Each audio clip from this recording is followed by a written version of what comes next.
चला थोडं हसूया. जोक्स विनोद. अर्ध्या रात्री नवरा आपल्या जाड्या बायकोला उठवून विचारतो, नवरा तडपडत मरणं चांगलं की एकदमच? बायको म्हणते, एकदमच मरणं चांगलं. मग दुसरा पाय पण टाक अंगावर आणि विषय संपवून टाक एकदाचा. नोकर, साहेब तुमचे जिवलग मित्र आलेत. साहेब, तुला कसं माहीत की ते माझे जिवलग मित्र आहेत? नोकर, त्यांनी विचारलं, दलिंदर आहे का घरात? ऑनलाईन क्लास संपल्यावर, मॅडम काही प्रश्न असतील तर विचार. मॅडम, मुलगा, मॅडम पाठीमागं दिसत होती ती ब्लॅक टॉपवाली तुमचीच मुलगी आहे का? पुणे येथे कीर्तनाच्या वेळी एका महाराजांनी सांगितले, मृत्यू ही अटळ गोष्ट आहे. या गावातील प्रत्येक माणूस केव्हा ना केव्हा तरी मरणार आहे. त्याचं बोलणं ऐकून कीर्तनाला जमलेले सर्व श्रोते रडू लागले. त्यातून एक मोठमोठ्यानं हसायला लागला. महाराजांनी विचारले, का हसतो? तो म्हणाला, मी इथला नाही, मी मुंबईचा आहे. शेजारची आजी नेहमी म्हणायची की शनिवारी नखं कापू नयेत. मी नेहमी ह्याला अंधविश्वास समजत होतो आणि त्याकडे कधीच लक्ष दिले नाही. पण हे अतिशय लॉजिकल आहे, कारण शनिवारी नखं काढली तर रविवारी मटणाच्या रस्स्यात बोटांची आगाग होते.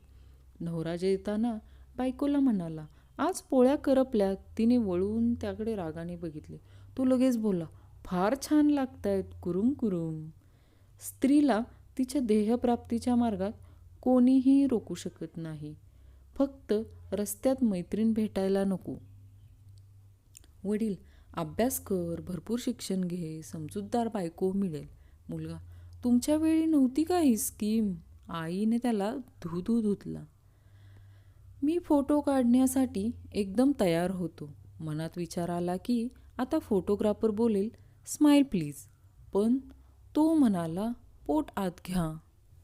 वाढत्या पोटाला सगळेच नावे ठेवतात, पण लोकांना काय माहीत त्याने मोबाईलची स्क्रीन किती छान पुसता येते.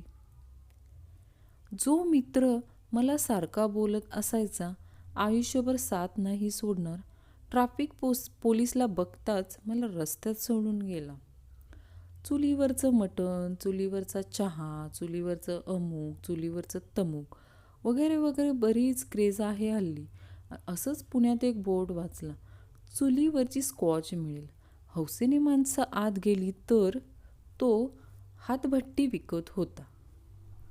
देवा, मोह माया म्हणजे काय? आपलं मूल रडलं तर आपलं मन दुखतं आणि दुसऱ्याचं रडलं तर आपलं डोकं दुखतं. आपली बायको रडली तर आपलं डोकं दुखतं आणि दुसऱ्याची रडली तर आपलं मन दुखतं. ही सगळी प्रभूची मोह माया आहे.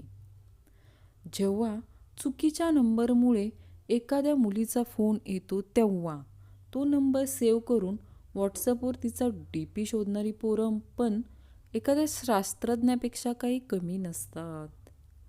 नवरा, अगं, मी इथे 500 रुपयांचा बंडल ठेवलेले होते. लाल रंगाचा रबर होता बघ त्यावर. बायको रबर हातात देत, हे घ्या, जीव चाललाय बघा त्या रबरासाठी. गुरुजी, सांगा बरं मुलांनो, मासा का बोलू शकत नाही? गोट्या, तुम्हाला तरी बोलता येईल का तुमचे थोबाड पाण्यात बुडवल्यावर? गुरुजींनी लोळवून लोळवून तुडवला. फॅन 4 नंबरवर चालवून अंगावर चादर घेऊन आणि एक पाय बाहेर काढून टेम्परेचर बॅलन्स करण्याची कला फक्त आपण भारतीयांकडेच असते. माणूस हा शाळेत असताना कोंबडा बनतो, नोकरीला असताना बकरा बनतो आणि नंतर लग्न झाल्यावर बैल बनतो. भारतात फक्त ईमेल करून चालत नाही, फोन करून पुन्हा सांगावं लागतं, मेल केलाय, चेक कर. महिनाभर घरीच असल्यामुळे हिचे आणि माझे 36 गुण जमायला लागलेत. त्यापैकी 35 गुण तिचे आहेत आणि फक्त 1 गुणच माझा आहे, तो म्हणजे गप्प बसणे. एक वेळ मरण यावं, पण बायको ओरडत असताना हसायला येऊ नये. गावात इतकं पण नाव कमवू नका की एखादी पोरगी पळून गेल्यावर लोक आधी तुम्हाला शोधायला लागतील. फोन चार्जिंगला लावून बटन चालू करायची विसरल्यावर माणसाला वाया गेलेले वेळेचे महत्त्व कळतं. तुम्ही कितीही शिकलेले असू द्या, एकदा बायको बोलली ना की तुम्हाला काही कळत नाही. बस विषय संपला, सगळ्या डिगऱ्या पाण्यात. पक्या 10वीला बसणार आहे हे कळाल्यावर शेजारचे काका त्याला म्हणाले, पक्या, परीक्षेची तयारी झाली का? पक्या, होय काका, काळी पेन, निळी पेन, शिस पेन्सिल, खोड रबर आणि सर्वच तयार आहे, फक्त अभ्यास बाकी आहे बघा. राम, आजी आज देवपूजेची घंटी हळूहळू वाजव. आजी, का रे राम? राम, देवाची तब्येत आज ठीक नाही वाटत आजी. चूप, काहीतरी बडबडू नको राम, काहीतरी नाही, खरंच सांगतो. अगं शेजारचे डॉक्टर म्हणे आज देवाघरी गेले सकाळी. एका बायकोचं आपल्या नवऱ्यासाठी स्टेटस, माझ्यावर तुमचा खूप विश्वास आहे, पण लक्षात ठेवा, माझा विश्वास आणि तुमची हाडे एकदाच मोडतील. आधीच पगार नाही आणि त्यात आजच्या वादात नवीन बनियन उडून गेलं. आय मिस यू रूपा. थंडीच्या दिवसात चादर वाटणारे खूप सारे बघितले आहेत, पण उन्हाळ्यात फॅन आणि कूलर वाटणारे अजून काही दिसले नाहीत. हिंदी माणूस, कल शाम अपने क्या किया? मराठी माणूस, पोह.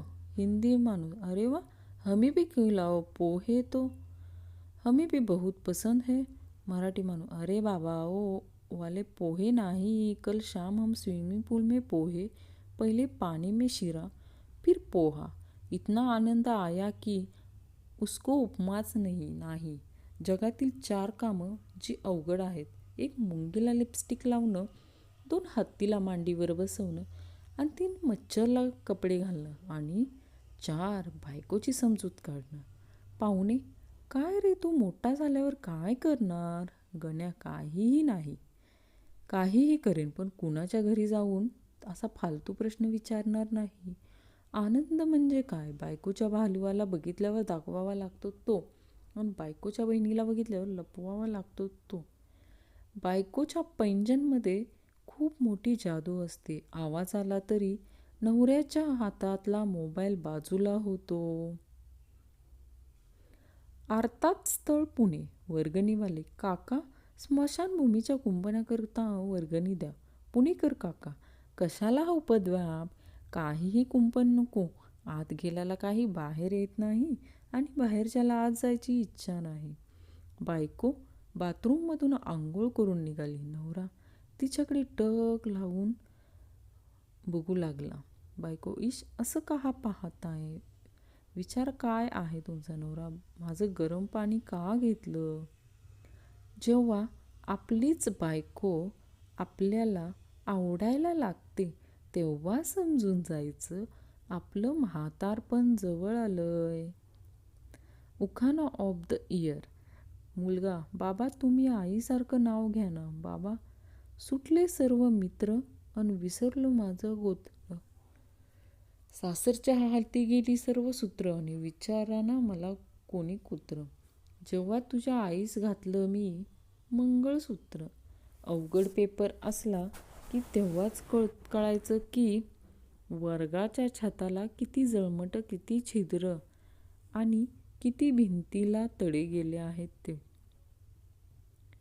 लोक जिवंत माणसाला नीट बोलत नाहीत आणि मेल्यानंतर हलू उठवतात. काहीतरी बोल ना म्हणून. नावात काय आहे? ज्योती नावाची मुलगी सुद्धा एखाद्याच्या जीवनात अंधार करून जाते. पुण्याला डेक्कनच्या चौकात CCTV कॅमेरे बसवले. दुसऱ्या दिवशी सकाळी पोलीस कंट्रोल रूमला आलेला पहिला फोन, आहो जरा कॅमेऱ्यात बघून सांगा ना, चितळे उघडलेत आहेत का? एका वजनदार काकूंना डॉक्टरांनी वजन घटवण्यासाठी घोड्यावरून रपेट करण्याचा सल्ला दिला. 1 महिन्यानंतर वजन 20 किलो कमी झाले. घोड्याचे बरं का. बाळागो, बाबा आयफोनमधने नवीन फिंगरप्रिंट फ्युचर मस्त असा बापूस होय रे बाळग्या, आधी फक्त फोन चोरी होते, आता फोन वांगडा चोर बोटा पण कापून घेऊन जातील. मुलगी, तू काय काम करतोस? मुलगा, लोकमत, मटा अशा मोठमोठ्या न्यूजपेपरसाठी काम करायचो, पण आता ते काम मी सोडलं. मुलगी, अरे वेडा आहेस का? एवढे छान काम तू सोडलंस का? सांग. मुलगा, जाऊ दे ग. रोज सकाळ सकाळी 5 वाजता उठून कोण दुसऱ्याच्या घरी पेपर वाटून टाकेल.